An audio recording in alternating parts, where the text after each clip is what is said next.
As most of you know, elections were recently completed November 3rd in the 4 cities in Henry County: Hampton, Locust Grove, McDonough, and Stockbridge.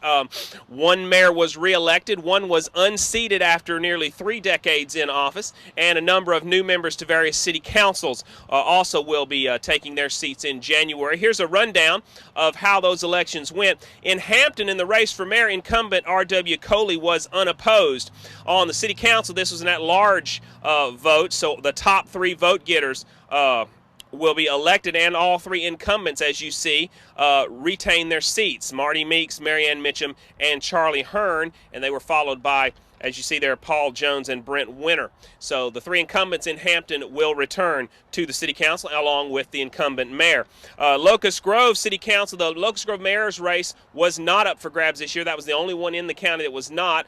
Mayor Lorene Lindsay's seat will be up in 2011. But on the city council, once again, there were 3 seats up. One incumbent, Robert Price, will remain, but James Sam Rosser and Keith Boone, who is a former councilman, will be returning there coming up in a couple of months. As you see there, the 3 vote getters who finished in the lead: Vianne Dorr and Vernon Ash and Wilson Henley to follow. As you see on the screen, Dorr and Henley are the incumbents, and they will not be returning to the council. In McDonough, the mayor's office will be retained by Billy Copeland. He gets a 2nd consecutive term. Of course, he served a couple of terms previously and has been in city government down there for most of the last 40 years.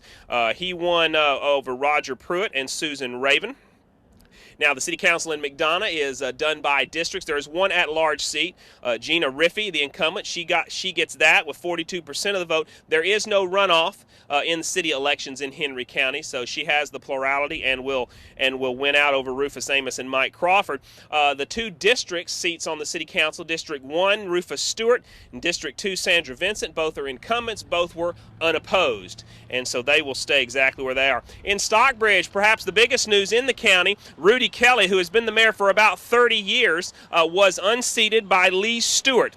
Stewart got 57% of the vote, as you see there, over Mayor Kelly, and so Lee Stewart will become the new mayor of Stockbridge. 2 seats open on the city council. Harold Cochran, one incumbent, will retain his seat, and Mark Alarcon, who is the leading vote getter overall, will take the place of Vernon Moss, and you see his name 4th on the list under Charles Reed, and Alfonso Thomas was the 5th name on the ballot. So there you go. One new mayor, one mayor will return. A number of changes on the city councils in the 4 cities of Henry County. If you missed any of these and you need to catch them again, go to our website, scbnews.com, and you can see the results in detail there. For SCB News, I'm Monroe Roark.